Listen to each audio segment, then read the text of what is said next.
Thank you so much for being here. Tonight's a real treat for all of us. We've had Bill Brands come back a number of times, I think 7 times that he's been here with us. You know, the comment that I get again and again in my professional life is people will come up to me and they'll say, you know, if I only knew how fun history really is, how great history is, because almost universally people complain that when they were in school, and we can turn down the microphone just a little bit. When they were in school, it was boring, names and dates memorized and that kind of thing. And then people get older and they realize what the stakes are and they really enjoy history. And why do they enjoy history? Because there are master historians who in essence are master storytellers. So the comment that I get again and again, bring Bill Brands back because he's one of those master storytellers. And so that's what we're doing tonight. We're bringing Bill back. He's developed, I think, 4 key audiences in our country as one of the leading biographers and historians of our day. He's developed an audience, of course, with pupils. Every one of these is going to start with a P. You'll see my theme here. He's developed an audience with pupils, students. He teaches at the University of Texas, Austin. He's a very sought-out professor, a professor in demand because of the way he teaches history and makes history come alive. We talk a lot about his teaching. His students are very fortunate. He also has developed an audience with the public, and he's done that by writing a number of books. Just to take a series of books that he's written about the presidents and famous founders. So for example, if you want to read about Benjamin Franklin, or if you want to read about Andrew Jackson, Theodore Roosevelt, if you want to read about Franklin Roosevelt, Woodrow Wilson, turn to Bill Brands. You're going to get the best story about these presidents and about Franklin. He's also written, though, books about our politics, liberals and conservatives. He's written books about our economy with great insight. So he's developed a great following with the public. He's also cultivated an audience with, here's the 3rd P, the presidents of the United States.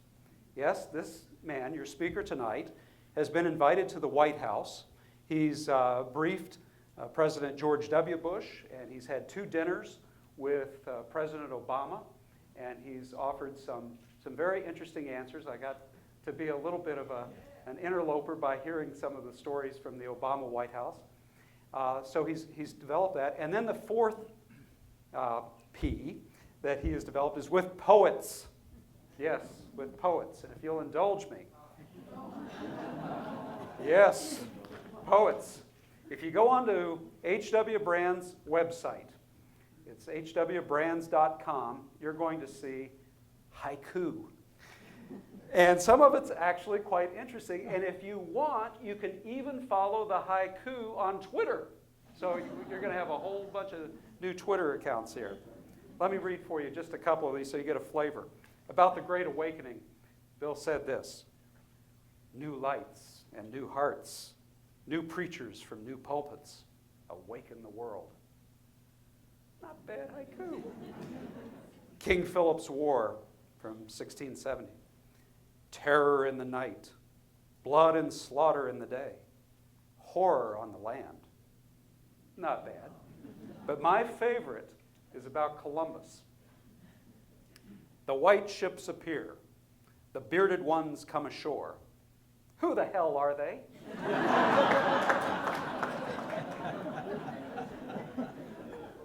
You know, Bill Brands is a Pulitzer Prize finalist for 2 of his books. I think we ought to nominate him for his haiku for Pulitzer Prize poetry. But let me try in my own clumsy way a little haiku for you, Bill. Our bard journeys back to regale us with stories too long forgotten. Ladies and gentlemen, please join me in welcoming H.W. Brands.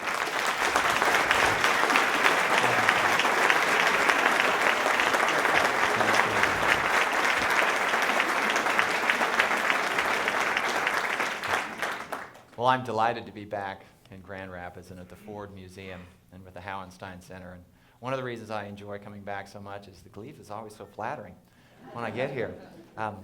I think I owe it to myself and maybe to you to explain how the haikus came about.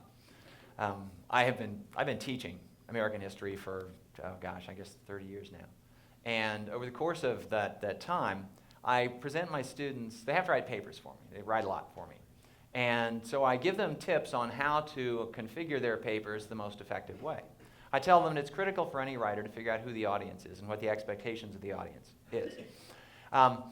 And so I say that if you're writing, if you're writing a novel, audiences expect one thing. If you're writing a seminar paper in history, audiences expect something else. And I give them a template for writing an effective research paper. The model is an academic article. And I say that this article ought to be about 7,000 words or so. And it ought to have an introduction that's maybe 400 words long. And you ought to break it up into a certain number of sections so make it easier to digest. And so you can organize your thoughts more effectively. And I tell them that I'm not going to actually require you to follow this template. I'm going to encourage you to do so. I will tell you that in the past, students who have used this template have tended to write better papers than those who don't. And it has a lot to do with the expectations. When you're reading a certain kind of paper, you expect to see certain things in certain places. But I always would say that, if you think that you want to do it your own way, if your genius is such that it cannot be confined to this kind of model, then go ahead.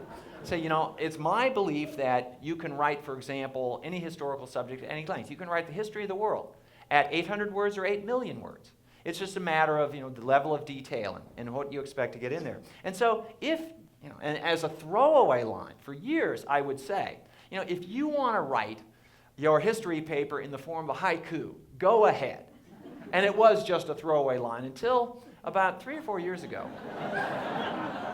One of my students said, well, Professor Brands, have you ever tried writing it as haiku? And I said, well, no, I hadn't. I really, but then I thought about it. I thought, yeah, well, okay. Well, why not? And it was just about this time. I don't know how many of you use Twitter, but for those who don't, it's this form of very quick, short messages. And you limit yourself to 140 characters.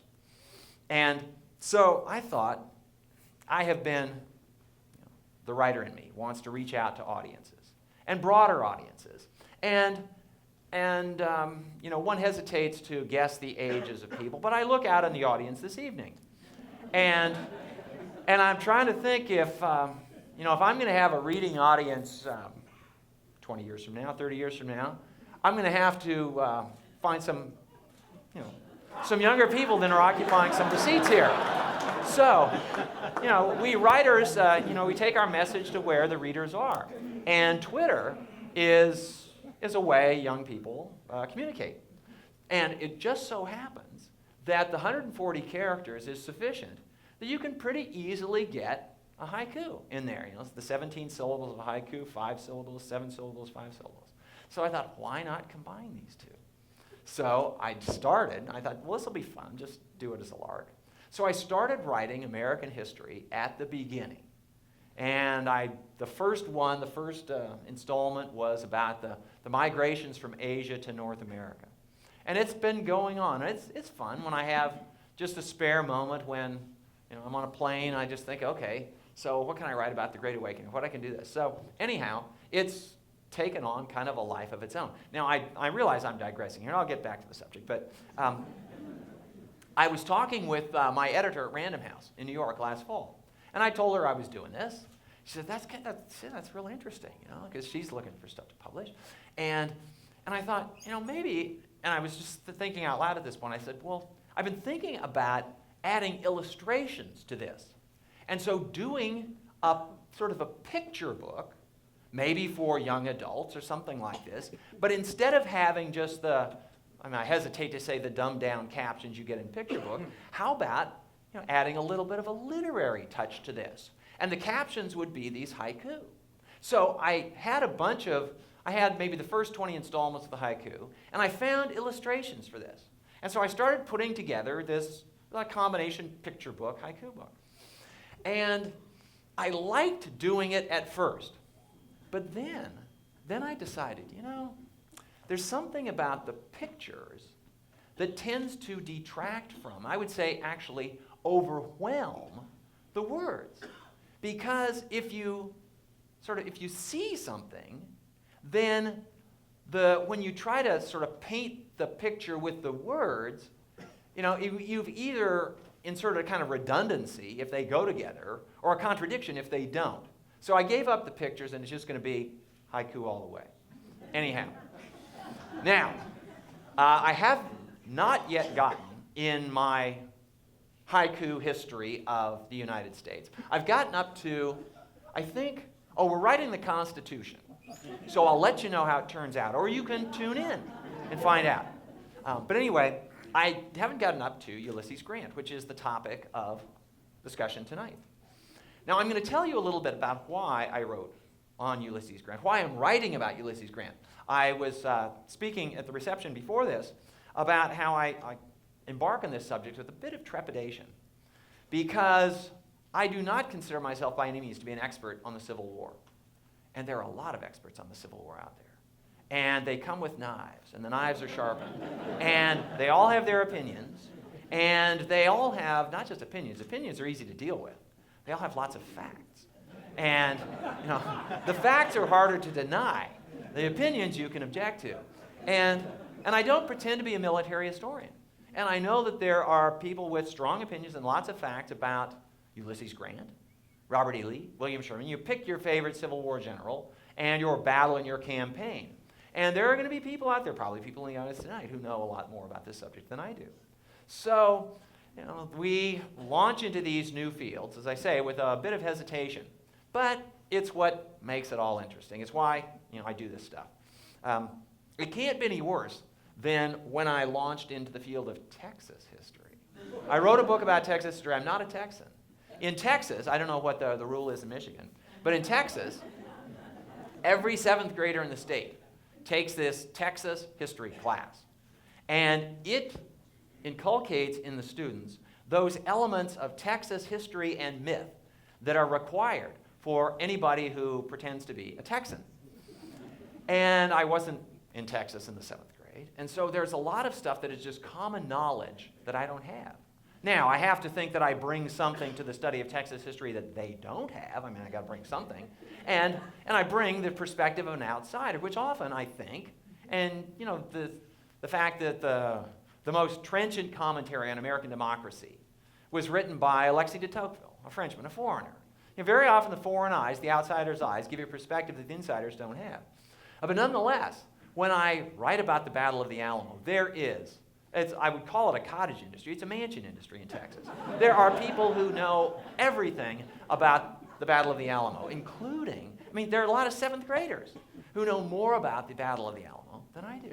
And so I would be, talking to audiences, and they would ask me things, and I'd try to, I didn't know what they were talking about, and I would, try to retreat. And, in fact, there was one time when I was giving a lecture to 7th graders. How hard can it be to lecture to 7th graders?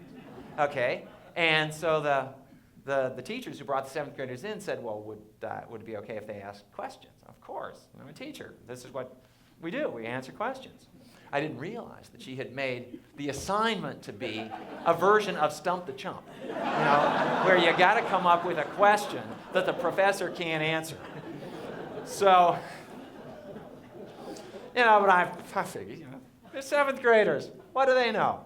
So I gave my 20-minute talk, and I'll be happy to take your questions. First question, Professor Brands. Now, one of the charming things about 7th graders is their utter lack of perspective, on what's important and what's not. When you've been in the business for a while, as a historian, I have an idea that there's certain things that are important, big issues, big questions, and other things that might be interesting, but they're historical trivia. But with 7th graders, there is none of that kind of perspective. And if you know this and you don't know that, well, you're an idiot, So anyhow, first question, Professor Brands, what was Sam Houston's middle name? What are you going to do? All right, well, I'll tell you what you do. You think fast. You put on your professor's face. Okay, now how can I do this? Now, those of us who are in the teaching business, we have what we like to think of as these teaching moments. When you've got your students' attention. Oh, I had their attention. They were waiting to see what I was going to say. They thought they had me. No, I wasn't going to retreat. I was going to say, well, This is a very interesting question. First of all, I had no idea what Sam Houston's middle name. I was pretty sure that Sam Houston did not have a middle name. But those of you who are versed in philosophy know it's kind of hard to prove a negative. There's nothing that says Sam Houston never wrote an affidavit and signed it says I have no middle name. So I would have to infer this from something else. But I didn't want to do that. I realized that would be considered, sort of a weasel answer and utterly unsatisfactory. So I thought fast, and I said, and I did know that Sam Houston had run away from home at the age of, and this is where you have to bring your audience in, at the age of, why, about the same age you all. And how old are you? Working for time here. And he ran off to live with the Cherokees because he didn't like his mother was asking him to do stuff he didn't want to do. So he ran off. And I said, and I knew this, the wheels are spinning.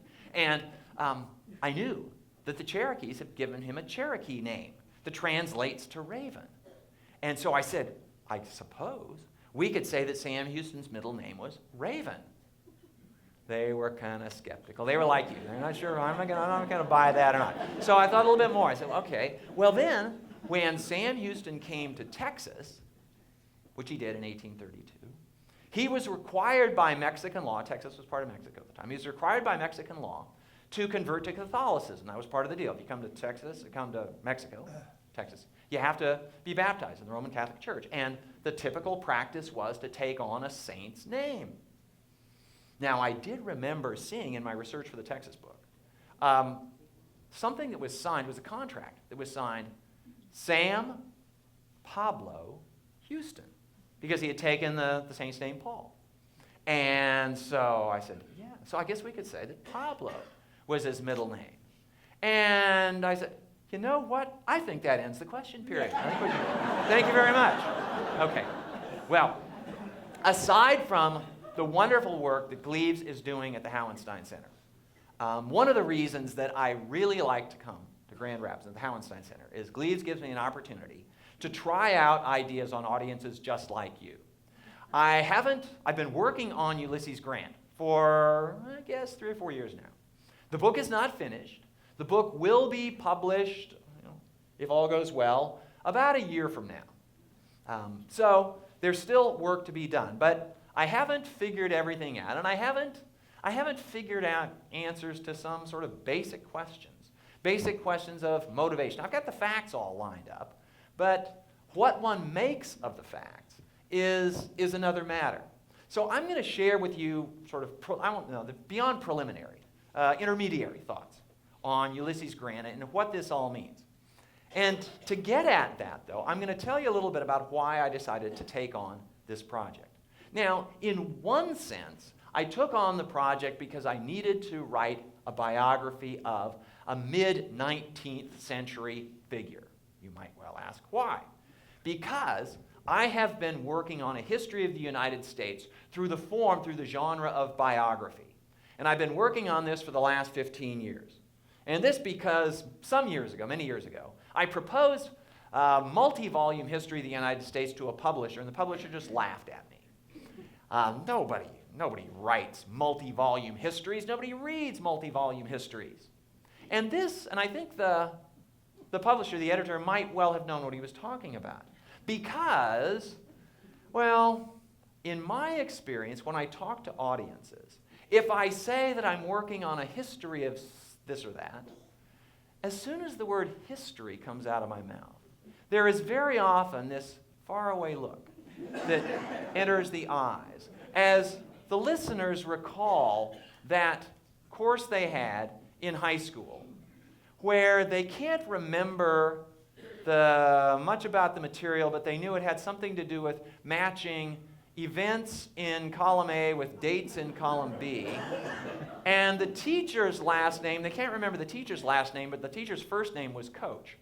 And so, this is something that I've got to work against. So I decided that even though I couldn't write a history of the United States in 6 volumes, well, at least not and call it that, what I could write was a series of connected biographies.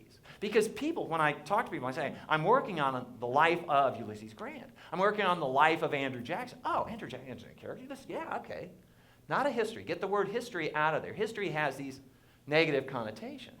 But lives, people like to read about people's lives. This is like, what's the celebrity TV station, E! Or something like that, where, we gossip about the rich and famous. Well, that's sort of what we do in the biography trade. And we do more than gossip, but we get into people's lives, and we tell you all about them. I'll tell you, my students, the lecture they like best of all when I talk about this is the love lives of Franklin and Eleanor Roosevelt. And I often don't finish by the time the bell rings. I got to kick them out of there. Well, so is she really? Anyhow. So anyhow, I've been working on this series, and I had written volume 1 in the series is Benjamin Franklin. Volume 2 in the series is Andrew Jackson. And they're chosen so that they're these big figures that can carry the story forward. My biographies are lives and times. And there's an overlap between the characters. So Benjamin Franklin dies in 1790. Andrew Jackson was born in 1767. He's becoming an adult by the time Benjamin Franklin leaves the scene. Andrew Jackson dies in 1845. And that's volume 2 in the series. I had written volume 4 in the series. This was Theodore Roosevelt, who graduates from college in 1880. So I've got this gap to cover between 1845 and 1880. And this gap is a big gap. It's an important gap in American history. It includes the Civil War and Reconstruction, among other things. So who am I going to use? Who am I going to choose? Well, I suppose one could choose Abraham Lincoln, who would be an obvious one. But while I was thinking about this was, you may or may not be aware, you probably remember, maybe you don't, that 2009 was the bicentennial of Abraham Lincoln's birth. And every third historian and biographer in the United States had a Lincoln book that came out. So the market was rather crowded. Besides, I won't say that Lincoln is overdone. I mean, a great figure, an important figure, and a story that's worth telling is worth retelling. But for my purposes, he doesn't suffice because he dies. He's killed in 1865. So it doesn't allow me to get the coverage that I need. So I decided to look at Ulysses Grant. And I didn't choose him primarily because he was a general and a president. Actually, my first choice for a general was not Ulysses Grant, it was William Sherman. And I was thinking about this. In fact, I had just written about Andrew Jackson when I was thinking about who I might do to cover the Civil War era. And I was on a book tour promoting the Andrew Jackson book. These book tours are airport, hotel, bookstore, hotel, airport, bookstore, and so on. And after a while, you kind of lose track of where you are. And I was talking to an audience trying to figure out, okay, so who should my coverage of the Civil War? Who should be the sequel to Andrew Jackson? And it was an audience that was... It was a very receptive audience. They were with me. They were listening, laughing at my jokes and doing all that stuff. And so then I started, thinking out loud. So who's my next subject going to be? And I said, there's a subject, a Civil War general, who has intrigued me, in part because he's such a complicated character. A military genius, but a very complicated character. There's a real dark streak to his personality. And this is William Sherman. And as soon as I said William Sherman, the warmth in the room just vanished. And the temperature dropped 25 degrees in just seconds. And then I thought, wait a minute, where am I? Oh, I'm in Atlanta. Oh, bad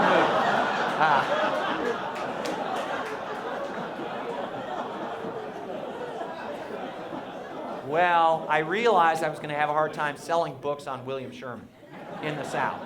So I gave up Sherman and decided to focus on Grant. And I decided to look at Grant for a couple of reasons.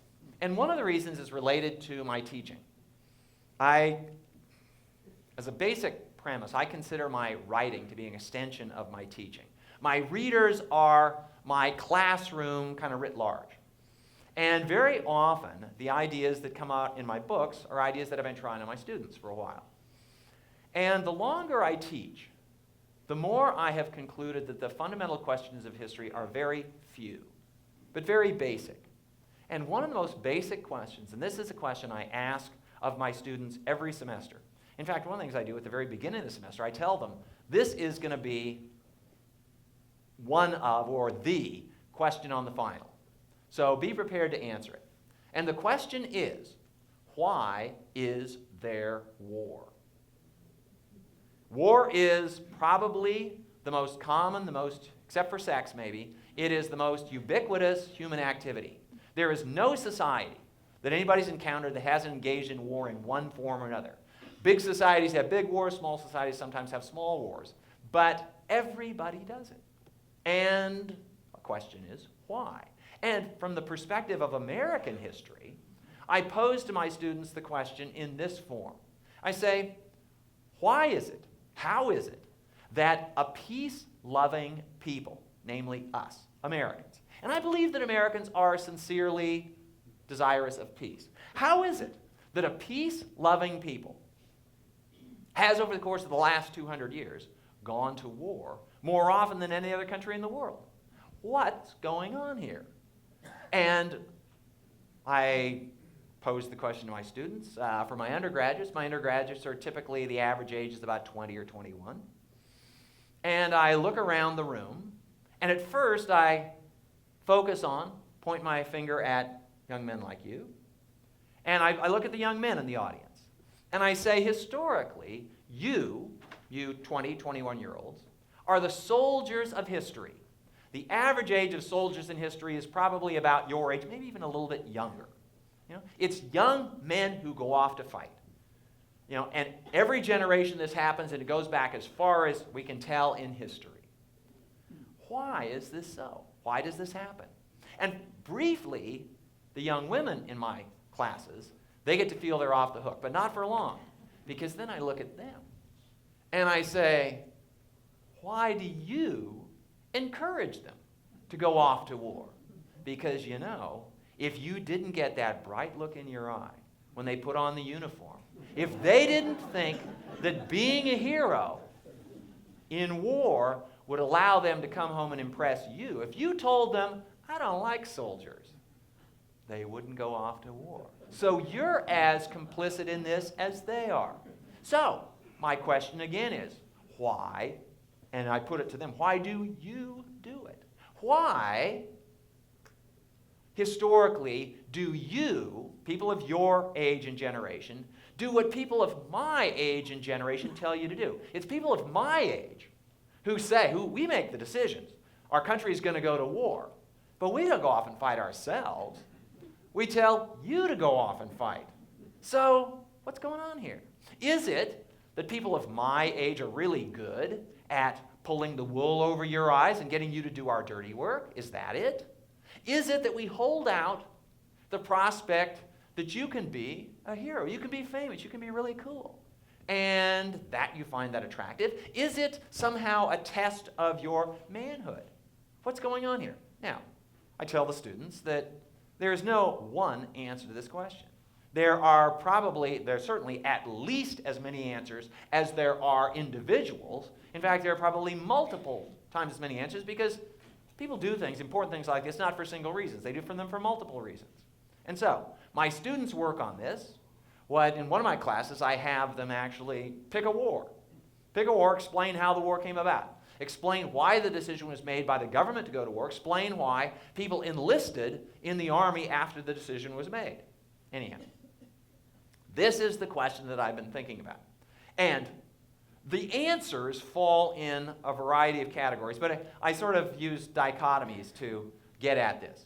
And one dichotomy is, and I ask them this, is war when things go wrong? Is war what happens when diplomacy breaks down? When there is a misunderstanding? Or, just some rogue bad leader comes along? Is that it? Is war a malfunction of society?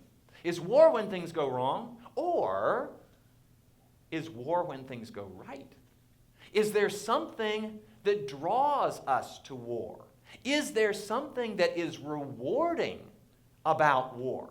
Now, in American, political philosophy, political mythology, as I say, we like to think that we are a peace-loving people, and I think at a fundamental level we are. I don't claim that Americans are insincere in saying they like peace, they prefer peace to war.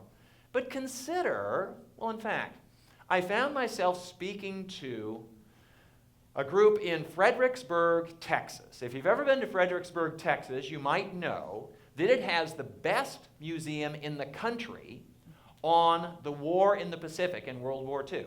In fact, it's called the Museum of the Pacific War. It used to be called the Chester Nimitz Museum because Chester Nimitz was from Fredericksburg, Texas. But it has expanded, and now it's this wonderful Museum of the Pacific War. And every year in September, for the last 20 years, they've been having a symposium on World War II, or more recently on wars generally.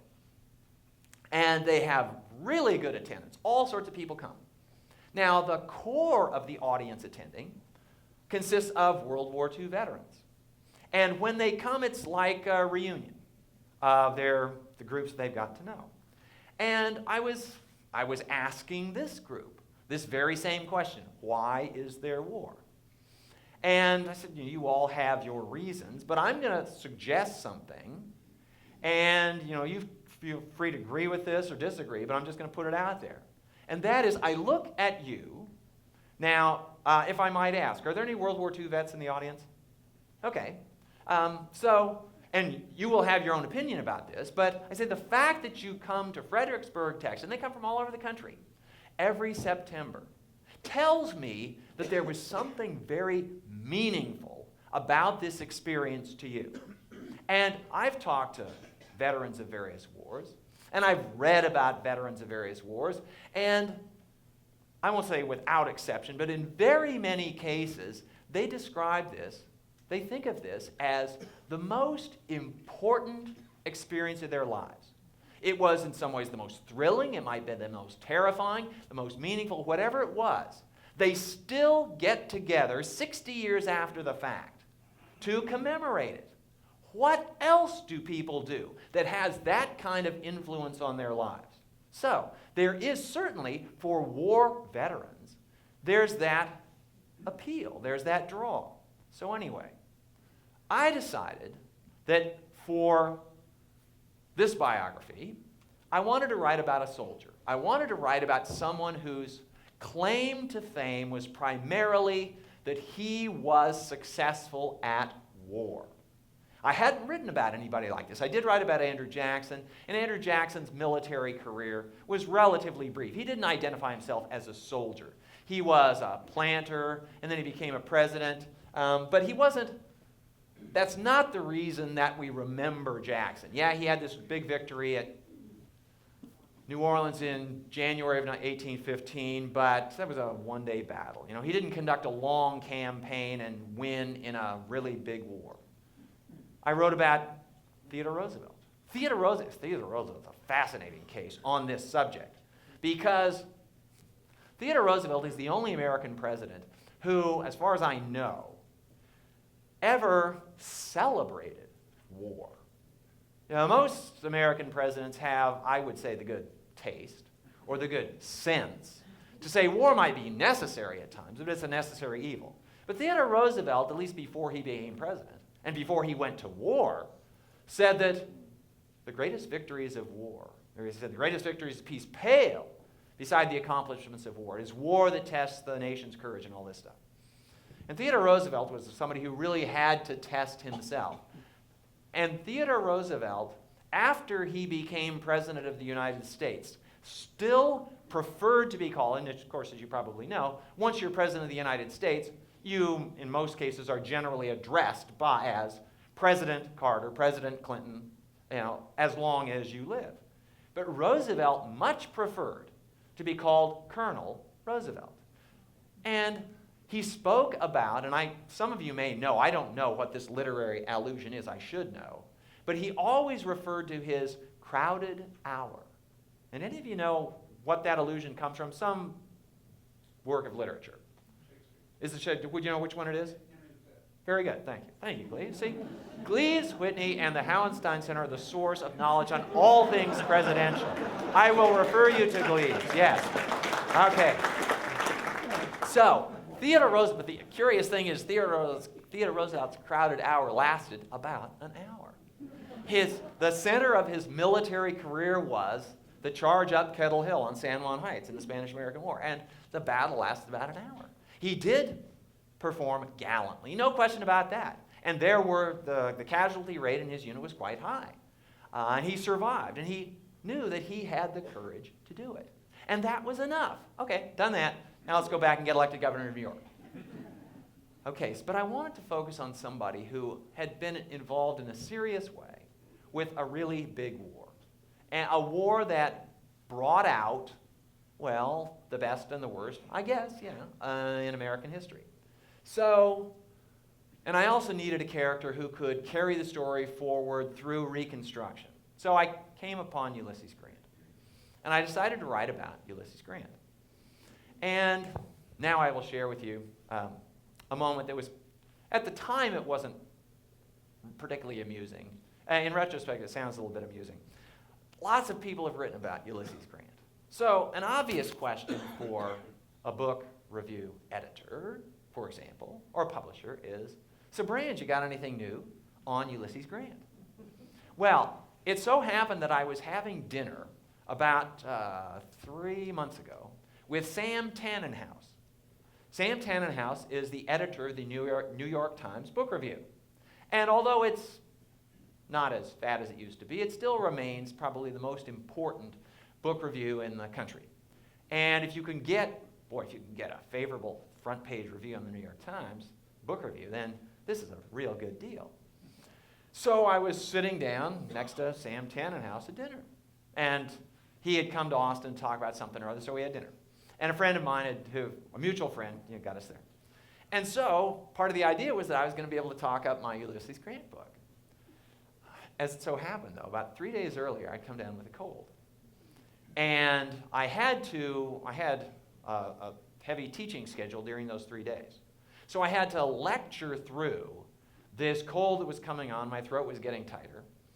But I was going okay, and I had given my lecture that ended 15 minutes before we got together for dinner on another part of the UT campus. I got to dinner, and my voice utterly gave out. I couldn't even croak a syllable. So here I am with a chance to promote my book to the most influential book review editor in the country. And Tannenhouse turns to me and he says, so, here you're working on Ulysses Grant.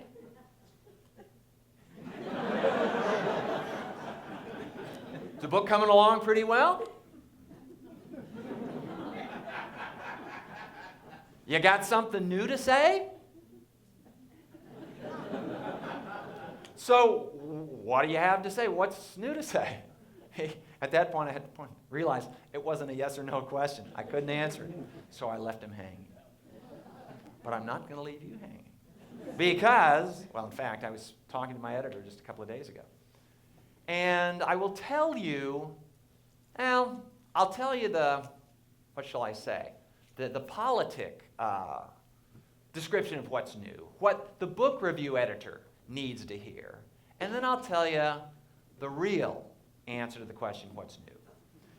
The strategic answer is, well, in the first place, I believe that Grant's reputation as president has been cast in obscurity and criticism for far too long.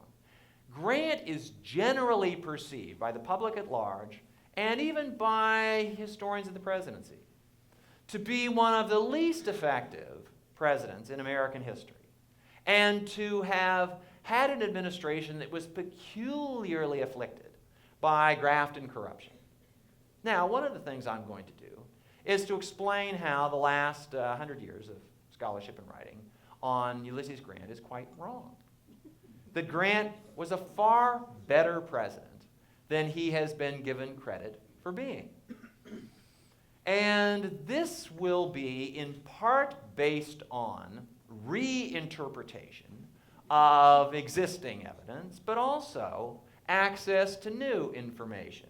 It is my good fortune to be the first biographer to come along since the completion of a wonderful series of published volumes of Grant's correspondence and other writings.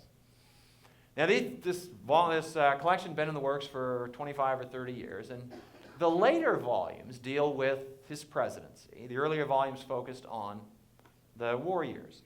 And the later volumes include a great deal of correspondence that other biographers have not used. In particular, correspondence from African Americans and Republicans in the South during Reconstruction, explaining what conditions on the ground are like. Now, I'm going to get into this in greater detail, but essentially what happens during Reconstruction is that the Union victory in the Civil War, a military victory, has to be converted into something political.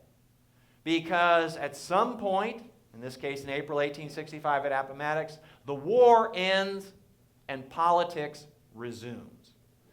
And it is my contention, and I have been studying and writing about American history for a long time, that there's never a more difficult period to be President of the United States than during Reconstruction. It was a personal tragedy and a familial tragedy for Abraham Lincoln to die, to be killed, in April of 1865, right at the end of the Civil War. But from the standpoint of his historical reputation, it was a great career move. Because the war was easy compared to what came after the war. And the reason for this is, during war, you get to use instruments of coercion.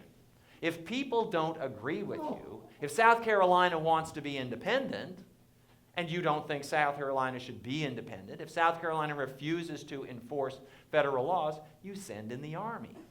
And it's painful, it's bloody, but it's simple, it's straightforward, and the conclusion on the battlefield can be quite clear-cut. We win, you lose. But when the war ends, then these questions shift from the arena of the military to the arena of politics. And politics is a lot more complicated. It's a lot harder than war. If Lincoln had lived into the period of Reconstruction, I firmly believe that his reputation would have declined dramatically. Because once the South is readmitted to the Union, and it would be eventually, of course, Lincoln had taken the position the South had never left the Union, but something weird had happened, and so the South had to be reconstructed. But everybody knew that the end result would be that South Carolina, Georgia, Alabama, Mississippi, all the states of the Confederacy would eventually regain control over their own affairs. The North, the Union Army, would not occupy the South forever. In fact, it turns out it wouldn't occupy the South for more than about half a decade. The American North would simply, we're not going to occupy the South. They wouldn't stand for it. And the South wouldn't stand for it either. And in a democracy, whether you like what the people choose or not, in a democracy, if they make a decision, if a majority of people votes this way, that's what they're going to get. Now, it's made more complicated by the fact that there is this Constitution, and our Constitution is based on the principle of majority rule, but minority rights. That's why we have a Bill of Rights. That's why there are various amendments that say what the government can and cannot do. So, for example, the 13th Amendment says there will be no slavery, despite the fact that slavery was a popular institution in the South. And in every southern state, it was voted by a majority of the people. It happened to be a white majority, but nonetheless, if you had gone simply on majority rule, slavery would have continued. That's why it had to be ended with a constitutional amendment.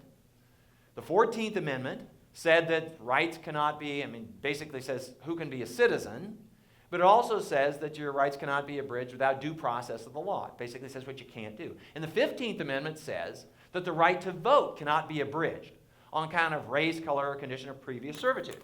Okay? And there again, it's what the states cannot do. But it's one thing to pass a law, even an amendment to the Constitution. It's another matter to try to enforce that. And what do you do? What do you do in a democracy when you have an unpopular law? Well, I can tell you that the 14th and 15th Amendments were quite unpopular in the South. And Grant found himself on the receiving end of these pleas from not just black in South Carolina and the rest of the South, but in many cases white Republicans as well. The Republicans were branded I mean, they're often called black Republicans, even if they weren't black, but they were the ones, they were considered to be the party that had imposed Northern rule on the South.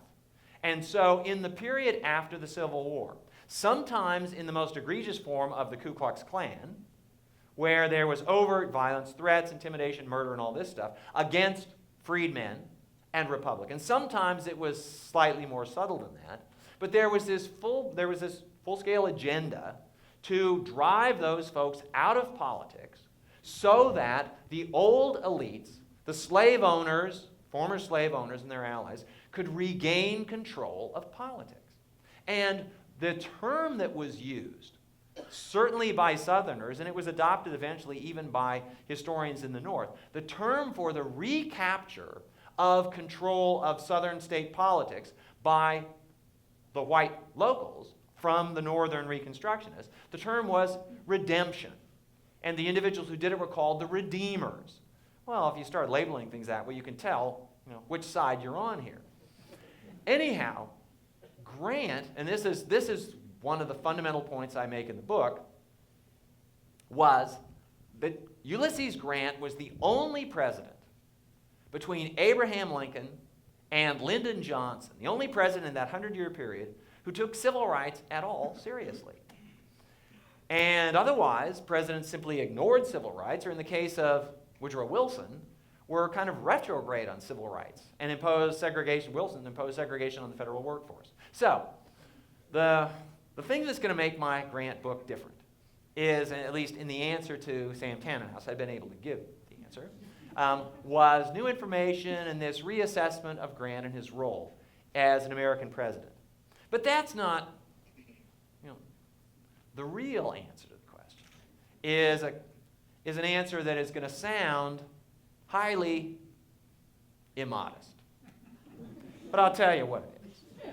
The real answer is that I'm going to write a better biography of Grant than anybody else has written. And you laugh, but I mean it seriously. I don't mean it quite as pretentiously as it sounds, but think about it for a minute. If I didn't think I could do it, why should I bother? Because, if people want to read something about Grant, go read about Grant. I've read the biographies of Grant, and I think I can do a better job. So, now, if you should choose to, I hope you do, buy the book, then you will get to decide whether I was right or not.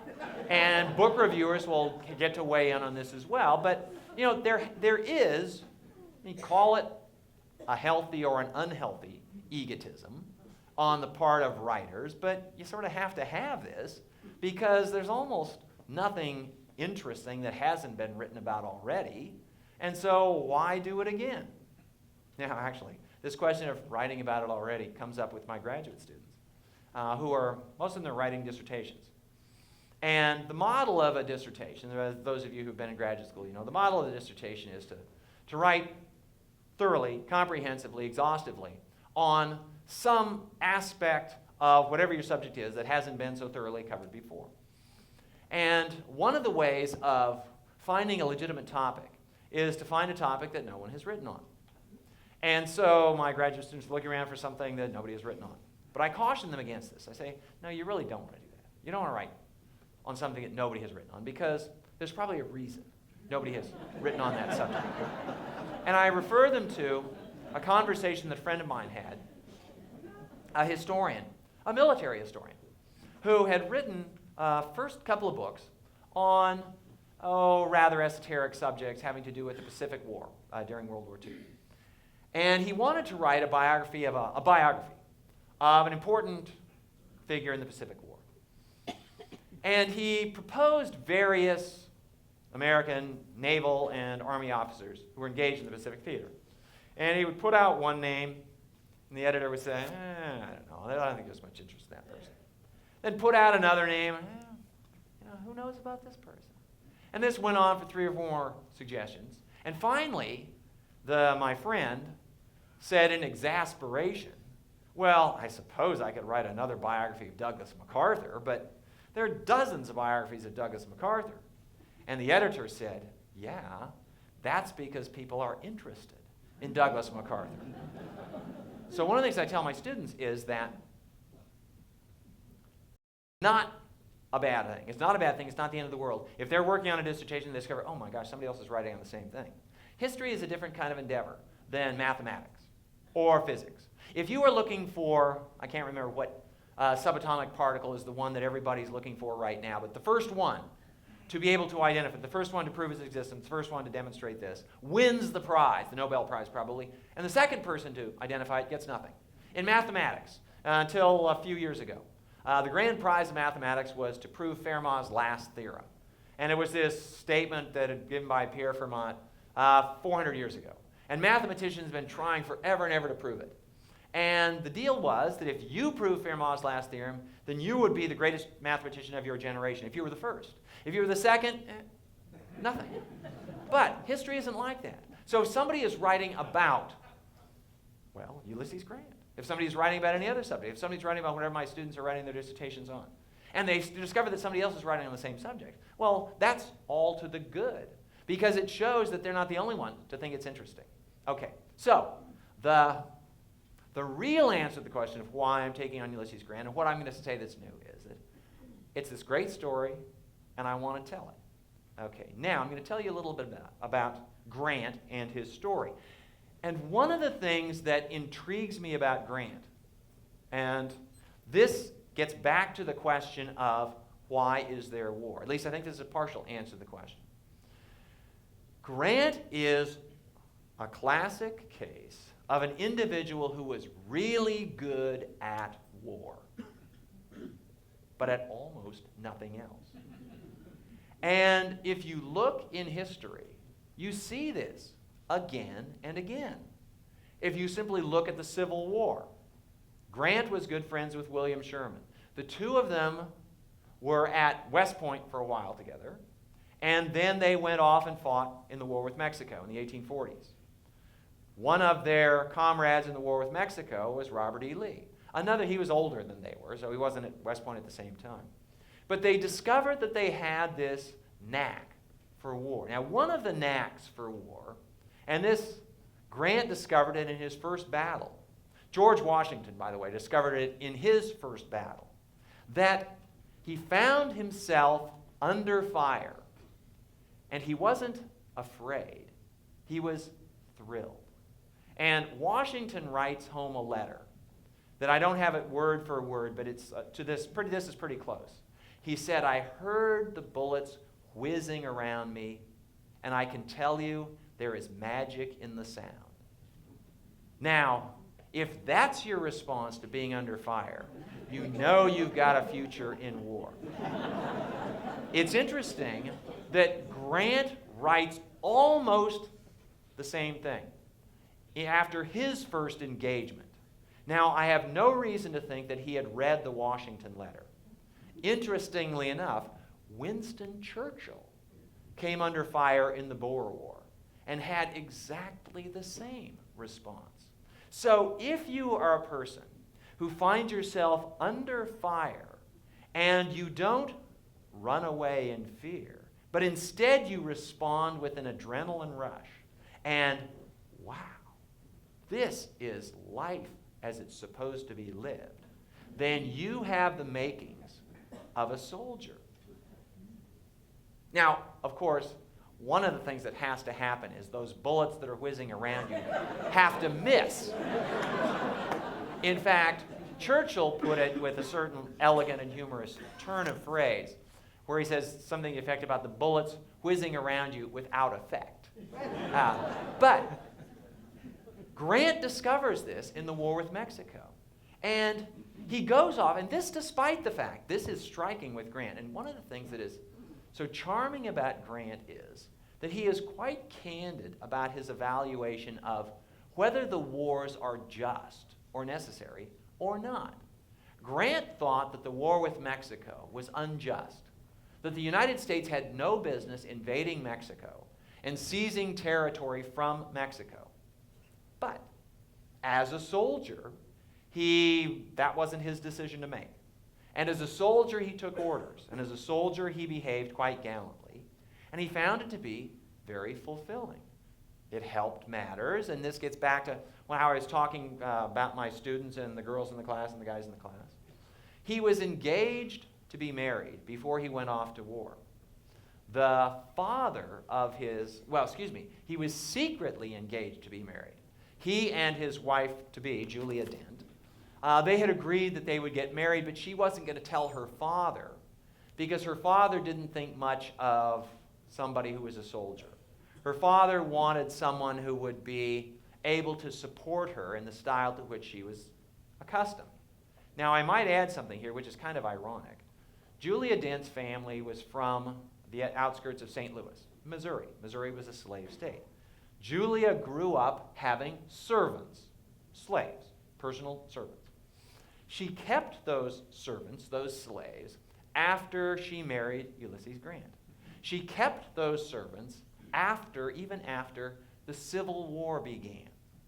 Ulysses Grant was heading the Union Army that by this time was fighting to free the slaves, and his wife still owned slaves.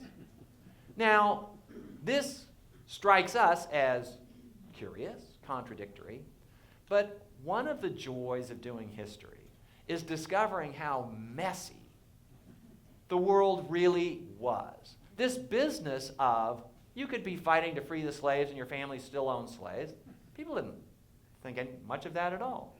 You have this idea that the North was free territory after about the beginning of the 19th century. The slavery persisted in the South. Did you ever think what happened, though, when Southerners went on vacations into the North? And they traveled to the North. And if you were of a certain class, you would take your servants with you. Wealthy Northerners took their servants with them. Wealthy Southerners took their servants. At any given time in New York City, as late as the 1850s, there were lots of slaves around. And you might have thought, well, maybe the slaves could take advantage of being on free soil and tear off and claim their freedom. But they couldn't. You know why not? Because there was a law against it. Written into the Constitution, each state is required to assist in the return of runaway slaves. And the law was bolstered in 1850 with something called the Fugitive Slave Act. So there wasn't this clean distinction between North and South, free territory and slave territory. Oh, you know about the Underground Railroad? The Underground Railroad, where did it go from? From the South. And where did it go to? Canada. Went to Canada. Why did it have to go all the way to Canada? Because an escaped slave wasn't safe in Ohio, wasn't safe in New York, wasn't safe in Massachusetts. They had to get clear out of the country beyond extradition laws. That's the only place it could be safe. So anyway, so Grant discovers that he has this knack for war. And Julia, his beloved, appreciates this. He comes home after the war, and he looks so handsome in that uniform that they decide to break the news to her father. And even the father is kind of impressed by he's heard about how Ulysses Grant has done in the war. Okay, I guess you can marry him. So they get married. He's sent off. Now this is a problem for American soldiers historically up until the post-World War II period. The United States did pride itself on not having a standing army. That is, no peacetime army. The United States operated on the Cincinnatus Principle, where the country goes to war, we gather our ordinary citizens, and they go fight. We win the war ends, we send them home. The army disappears. Americans liked this idea. Why? Well, in the first place, it was cheaper. You don't have to support an army when you don't need it. And secondly, it eliminates or it largely mitigates the risk of a military takeover of the government. If there's no military, how are you going to take over the government? And Americans who knew their history knew about Rome and Caesar marching on Rome and doing all this stuff to take over the civil government. This is the principal reason why the separation of the civil government from the military government and the subordination of military leaders to the elected officials has become, even until now, it is part of the American political gospel. This is something that we stick to. This, by the way, we're not today. in a couple of days, we're going to hit the 50th anniversary. No, wait, 50? 60. 60th anniversary of the moment in American history when this was most sorely tested about who's going to be in charge, the generals or the elected officials. Do you know what I'm referring to? Truman's firing of MacArthur. And a great aspect of the story. Anyway, Grant comes home. The war's over. He's married. He and his wife Julia start having children. And then the Army has to figure out what to do with Grant. The Army is reluctant to release officers who are trained at West Point. The country has put in a lot of resources, a lot of effort to train these folks. So what are they going to do with them? They're going to send them off to the parts of the country that need defending. But defending from whom? That's an open question. Grant gets sent out to America's newly acquired territories in the West. He goes off to the Oregon Territory, which is acquired by purchase. Well, purchase, no, it was acquired by agreement with Britain. There had been a big dispute over who would control the Oregon country, and Grant goes off to Oregon for a while. And then he's sent to Northern California. California was added by conquest in the war with Mexico. And he goes to an army post in Northern California. I grew up in Western Oregon, in Portland. I know the West Coast, the rainy West Coast. I know what it's like to be on the Oregon coast between about October and May or so. And I know that it's very gloomy. It's often raining so hard you can't get out of your cabin. In those days, cabins often didn't have windows. It was dark. It was discouraging. Grant was a long way from home. His wife was halfway across the country. He couldn't bring her out. She had no place to stay. It was not fit for a wife. It wasn't fit for little children. On his pay, he could hardly support himself. The gold discovery in California had sent prices skyrocketing in California, and on his captain's pay, he could hardly keep himself in food. He is beginning to have second thoughts about this military career. Yeah, as long as there's a war on, that's fine. But there's a long time between wars. What are you going to do then? What did Grant do? Well, he did what other soldiers did in these faraway posts. He did what soldiers have done forever and ever. He drank. And it turned out that Grant couldn't hold his liquor.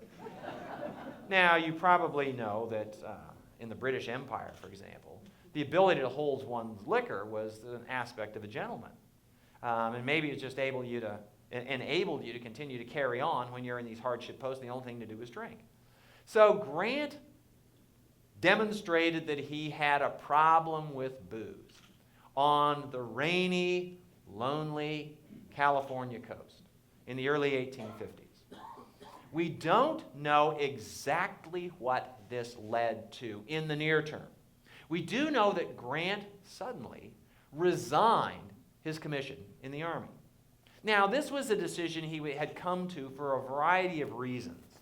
As I say, he was trying to figure out if he could support his family on his Army pay. He was trying to decide if he could stand being away from Julia and the children that long. He had, at this point, at least one child who was almost 2 years old, whom he had never seen. And so he was having serious second thoughts about the military as a career. Anyway, and then he seems to have run afoul of his post commander. And the details are a little bit fuzzy, but Grant all of a sudden decides to resign his commission. And he doesn't give a reason, he just resigns. Grant's father gets wind of this. I haven't told you anything about Grant's relationship with his father. But his father was something of a taskmaster. His father was a successful businessman, a successful entrepreneur, somebody who knew how to get things done, who had a kind of practical intelligence that seemed to elude his son. And Jesse Grant, the father, was very disappointed in Ulysses Grant. He had had to bend, twist arms, and call in political favors to get Grant the assignment to West Point. This was the appointment to West Point, so even then it was considered a big deal.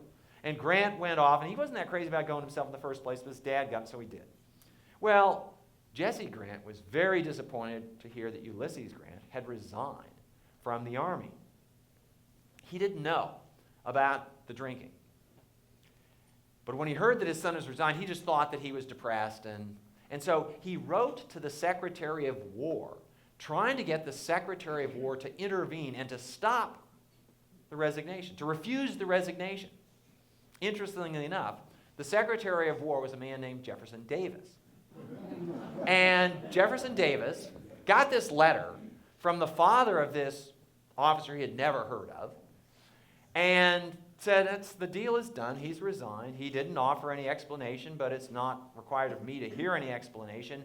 His resignation's been accepted. That's that. One imagines what would have happened if he had known, what was going to happen. Anyway, so Grant leaves the army under a cloud. And the cloud is one of the things about the army officers in the faraway posts was they were great gossips. And so the word went around the War Department that the reason Grant left was that he was going to be kicked out for drinking on duty, which that part's a little bit unclear. Maybe it's true, maybe it's not. It's very clear that the drinking strongly influenced Grant's decision to leave. But there were other reasons for leaving anyway. But the result was Grant leaves the army and he thinks, good, I'm out. He has no idea that he will ever go back into the army. He's thinking, okay, I did my stint, and now I'm going to go off and do something else. And he doesn't really care at that point that his fellow officers, the ones who stay in, and the folks who are in positions of authority in Washington, have heard about this guy Grant, and he's a drinker. Okay. He goes off and he tries his hand first at farming. Turns out he's a lousy farmer. He tries his hand at business. He has no head for business. He can't make people pay when they owe him money. He's too much of a soft heart. He tries selling insurance. He's not a persuasive salesman. He runs into William Sherman. Sherman has had the same kind of experience during the 1850s, during the period between the wars. And Sherman runs into Grant, and the two of them commiserating, saying, boy, that West Point didn't prepare us to be peacetime soldiers. Sherman has left the army, and he has had just as dismal an experience as Grant has had. And the two are thinking, what's to become of us soldiers? Grant is forced to what for him is the humiliating position of going to his father, who has been getting more and more critical of Grant. Can't you do anything right? He had to ask to borrow some money from his father. Father reluctantly loaned him the money, and he was planting some crops, and the frost came and took away all the crops, and he couldn't pay his father back. Now, at the age, he's almost 40 years old. 40 years old, it's supposed to be a mature guy. He's got a family, and he has to go plead with his father for a job. The father says, okay, you can work in the family leather business. Now, he has two younger brothers. Now, this whole dynamic of younger, older brothers, and the fact that the younger brothers are succeeding, the older brother is a failure. This makes it even more humiliating. But Grant decides, okay, I'll work in the leather store for a while. Maybe something will come of this. But it's very clear that this guy is on a path to nowhere. The world will never hear of Ulysses Grant. And he is resigned to a life in obscurity. And I say, if you read his letters, he seems reasonably resigned to it. It's not as though there is this burning ambition inside him. Or at least if there was, it's well hidden, probably from himself too. I read the letters, and at this point in his letters, he never expects to be famous. He never expects that anyone besides the direct addressee will read these letters. He has letters to his wife. He writes an occasional letter when he has to his father. But so it's not like he's creating a historical trail. He thinks that he's going to live the rest of his life and die in obscurity. And by all appearances, he's okay with that. And then, and I should add that he has just the mildest interest in politics. He's in Missouri, And politics, well, Missouri until he goes to Galena, Illinois. He gets to Galena, Illinois. This is where the family has just opened up a new leather store. And he knows that there is this controversy around slavery, but he's not involved. He's not a political figure. If anything, he leans Democratic rather than Republican. The Republican Party is new during the 1850s, and Grant thinks that the Republicans are a force of disruption because the Republicans insist on containing slavery or, at the extreme version, abolishing slavery. And Grant knows that the abolitionists have injected this volatile element into politics. And he doesn't think that this is going to be good. He looks at events in Kansas where there is this small-scale, guerrilla-style civil war going on, and he shakes his head and says, that's what the Republicans bring us. We don't want any more of it.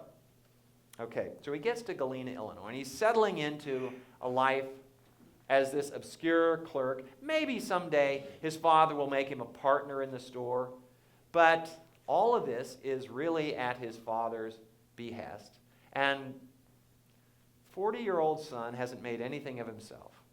And then the political world spins a little bit faster. Abraham Lincoln gets elected. The South decides to secede. And for the first time in a decade, the U.S. Army needs officers. And Grant remembers, I was kind of good at this. And he does, at this point, get drawn into the politics surrounding the war for the Union. Illinois, of course, is Lincoln's home state. And there are rallies in the various towns, including Galena. We will defend the Union because Lincoln has now called for volunteers. Fort Sumter has been fired on, and Lincoln calls for volunteers. And Grant is trying to decide, okay, well, what shall I do? I'm trained as an officer. Most of the people who are signing up to fight on behalf of the Union have no training at all. The Army will be happy to have me back. So he writes a letter to the War Department saying, I would like to re-enlist. And I think that I deserve a commission as, I can't remember what he asked for, I'm guessing a lieutenant or a colonel. And because he looked around him, he saw that people who had a lot less training than he did and a lot skimpier record in the military were getting higher offices than that. Well, the Army quite clearly, by its foot dragging, was not enthusiastic at all about having this drunk, as this is the word on Ulysses Grant, back in the military. And so they reject his initial suggestion that he be brought back in, and he writes again, and this time his letter gets lost. Well, so it seems. Whether it really got lost or just got shelled, he doesn't hear anything from him. So he begins to organize the volunteers in Illinois. And then, and I might point out for those of you who, I'll remind you of your Civil War history. There was a strong belief on both northern and southern sides that this is going to be a quick war. The South believed that the North wouldn't fight. The North believed that the South couldn't fight well. And all it would take would be one battle, and it would be over. When Lincoln asked for the 75,000 volunteers, right after the firing on Fort Sumter, he asked for them to volunteer for 90 days. The assumption would be the war would be over in 90 days. That's all it's going to take. Well, the first big battle of the war occurs in July of 1861. This is the first battle of Bull Run, or Manassas. And it begins with, in the morning, it looks like it's a Union victory. And reporters and various observers of the battle, they flee to they run to the nearest telegraph office, and they wire back saying, big Union victory. But then the Confederates counterattack, and it turns out that it's a Confederate victory. Now, I had known that there was this confusion about who was going to win the battle. And I thought, well, okay, I understand why, if you're a newspaper reporter, you want to get the scoop. And you want to be the first to report that it was a Union victory. And how, if you report on first impression, you might get it wrong. I didn't really understand what the real motive behind trying to be the first one there was. Do you know what it was? Well, the Civil War marked the serious birth of speculation on Wall Street. especially speculation in war-related stocks, and even more especially, speculation in the American currency. Early in the war, the Union government was forced to, for the first time, issue paper dollars unbacked by gold or silver. You know what the term for these notes was? Greenbacks. And that's why greenback is still a nickname for the dollar. And there was great speculation in the greenback because the greenback essentially floated with respect to gold. And if you were a speculator and you learned that the Union was winning in a battle, well, the dollar would appreciate and you would make your bets accordingly. And so the first reports from the battlefield were not of reporters for newspapers. They were of, you could call them spies, or reporters for the speculators. And if you got the news even half an hour before somebody else, you could make a speculative killing. Anyway, after the Battle of Bull Run, it became apparent to both sides that this war was not going to be a 90-day affair, that the war was going to go on for a while. And the Army decides, you know what, we need all the help we can get. And so they decided that they would bring Ulysses Grant back into the U.S. Army. And Grant discovered that he had a gift for this military stuff. When he was in the Civil War, when he was in the war with Mexico, he was a senior officer. He simply took orders. He did discover that he wasn't afraid. He could get fired at, and he liked it. This was important. But he also discovered now, at the beginning of the Civil War, that he had, well, I'm going to go so far as to say, eventually he discovered he had a genius for war. And a genius here, I don't mean necessarily an IQ that's off the chart. A particular gift for the tasks that war requires. And I'm running a little bit out of time. Yeah, I'm running out of time. And I do want to get some questions from you, but I will just tell you my assessment of Grant as a general and why he was able to accomplish what he accomplished. And some of you might disagree, and then we can talk about it. But anyway, Grant had a knack for, first of all, for logistics. One of the secrets of any military success is getting your resources, including your troops, where they need to be when they need to be there. And Grant was very good at this, partly because during the war with Mexico, he was assigned to the quartermaster's division.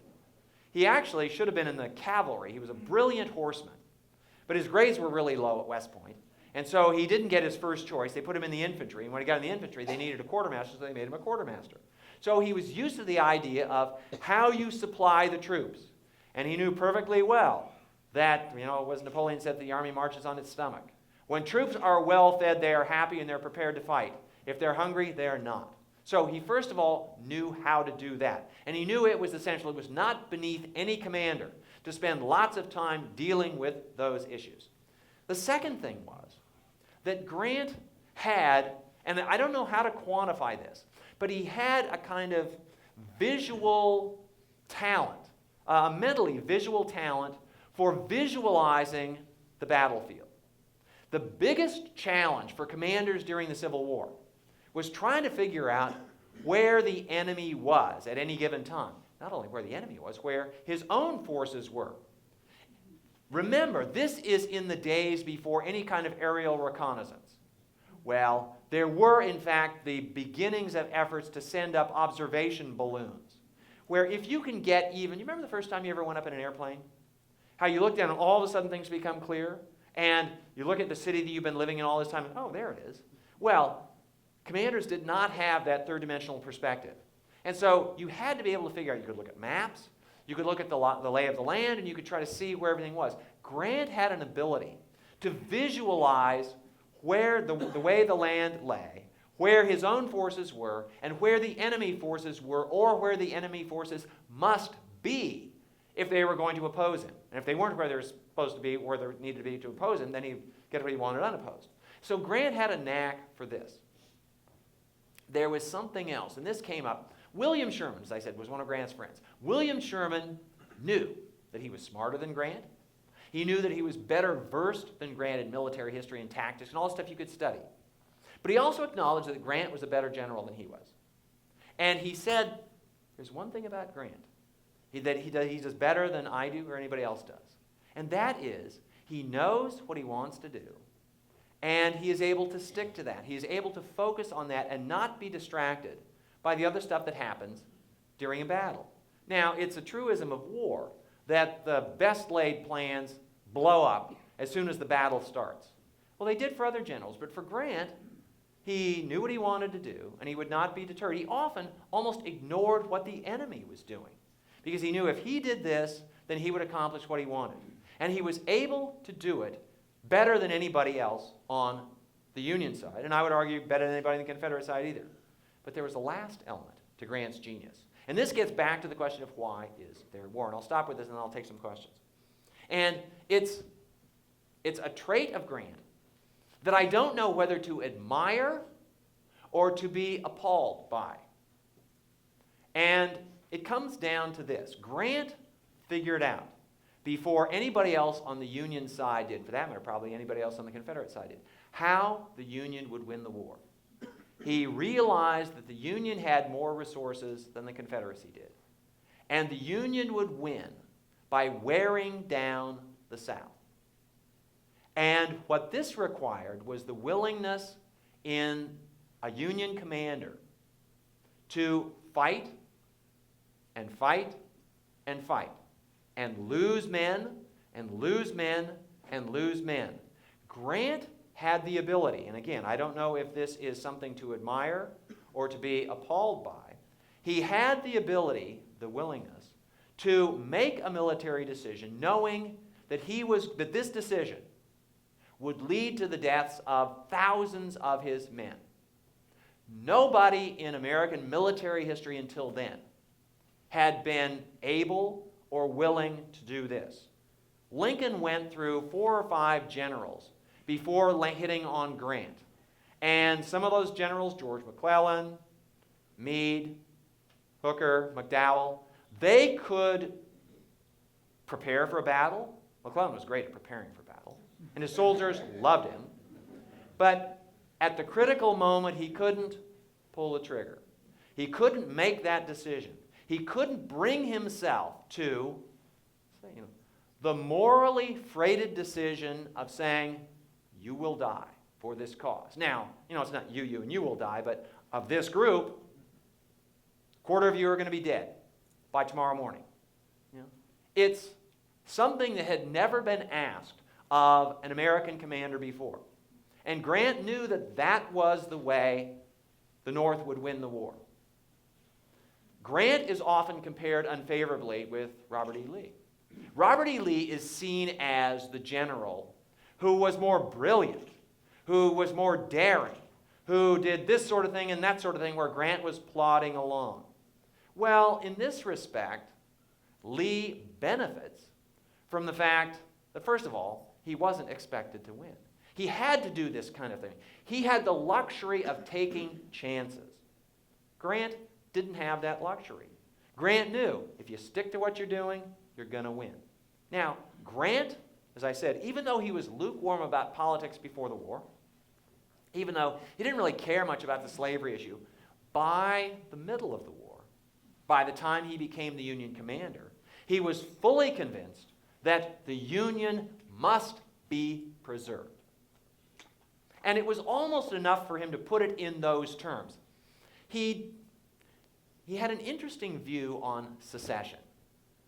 He thought that the Founding Fathers, quite likely, would have been on the side of the secessionists in the 1860s. That, okay, he couldn't say for sure, but he didn't think that they believed that this union was forever and there was only a one-way door in. But he also said it's beside the point what the founders thought.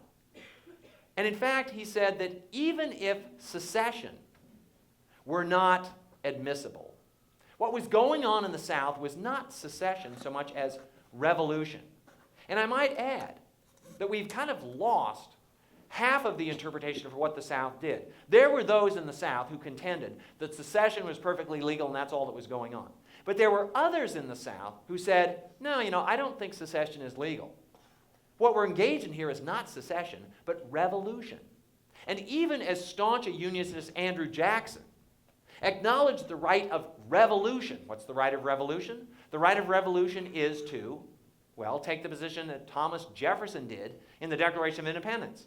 That if a government no longer suits your needs and purposes, you have the right to overthrow it. But here's the thing. If you had the idea that secession was legal and okay, then you had to resent the fact that the North resisted secession by force, because they weren't supposed to do that. But if you planted your flag on the right of revolution, well, the right of revolution includes the fact that the revolution has to be fought. And your right of revolution will be upheld if you win. If you lose, you lose. And so Grant took that position. This is a revolution, and we will fight to hold the Union together. He also came around to the belief that emancipation was necessary. Now, this is one of those cases where I, as the author, or anybody who's reading this, or anybody who thinks about what you know about human motivation, is this a matter of Grant carefully thinking this through and saying, oh yeah, after long thought, I've decided that the Union must be preserved at all costs and that the slaves must be freed. Is that part of it? Oh, that's probably part of it. But a lot of it, I'm sure, is as well. I have made these horrible decisions, or at least I have made these decisions that had horrible results for people. How can I live with myself? How can I justify these? Well, I can only do this by asserting, by believing in a higher good that's going to come out of this. In my book, I spend a lot of time with Abraham Lincoln and his relation with Grant. And there's a wonderful relationship that develops between the two. And there's a close parallelism in their evolving moral views. So Lincoln is Grant's commander. Lincoln is the one who puts Grant in charge and who basically signs off on all the stuff that Grant is doing. And Lincoln likewise comes around to this view that all the costs of the war, as horrible as they might be, were necessary. We had to do this. We had to save the Union because this is the last best hope of mankind. This is the test of whether government of the people, by the people, and for the people shall or shall not perish from the earth, and that the slaves must be freed. This is a higher morality that we are coming to. Interestingly enough, Lincoln didn't take that view before the Civil War, didn't take that view really until the summer of 1862 when he writes the Emancipation Proclamation. So there's something going on here, and I think it's this kind of, you do certain things and they change the way you think. And then you change the way you think and you do certain other things, and it feeds on itself. So, let's see. Shall I conclude with something? Shall I leave you with, well, I will just tell you that this view of the Civil War, and I'm speaking in a firmly Union state, northern state. I'm not going to be so bold to say you all agree with me. If we were in Georgia, I would guess that a lot of you wouldn't agree with me. But what I'm about to say is that this became kind of the fundamental interpretation of the Civil War. The Civil War cost over 600,000 American lives. And in fact, I was just reading the Smithsonian Magazine on the plane coming up here today. And there's an article by a historian, respected historian on the Civil War, who contends that the Civil War was necessary. It was inevitable. It had to happen. Well, if you have been on the side, well, either side for that matter, if you have been engaged in an activity that kills more than 500,000 people, you have this huge incentive to say we had to do it. Because if you say somehow, we goofed, sorry, that's not going to wash. And so, you can, if you're a historian, and historians have taken this view for the longest time, that the Civil War was necessary. I don't know if it was or not. We can't roll back the tape on that one and play it again. But there's no question, if you look at somebody like Grant, he becomes convinced that it's necessary. And it's almost necessary that he become convinced of that to justify the, shall I say, joy he gets out of war. Joy would be putting it a little bit too strongly. There's no question, though, that the war years were the best years of his life. And he felt freer. He felt more fulfilled. He felt, this is what I was created to do. Now, if I had more time, I'd tell you more about Grant's presidency. In certain respects, it was a letdown. He wasn't gifted as a politician. He was gifted as a soldier. I'll just leave with one last observation, appropriate, I hope, to the Hauenstein Center. We Americans have this weakness for victorious generals. We make them president. And there is no observable connection between one's skill as a general and one's skill as a president. Sometimes we get lucky. Dwight Eisenhower was a very successful general and pretty good president. And Andrew Jackson was a successful general, and his presidency was okay. But what will we ever know about Zachary Taylor, William Henry Harrison? They died too soon. Ulysses Grant was a very well-meaning president. And he did, I think, as well as anyone could have done. But even after my rehabilitation of Grant, he's not going to be in the top 5. So don't hold your breath on that. Okay, I will stop there, and I'd be happy to take questions. I hope there are some questions. But thank you very much for listening.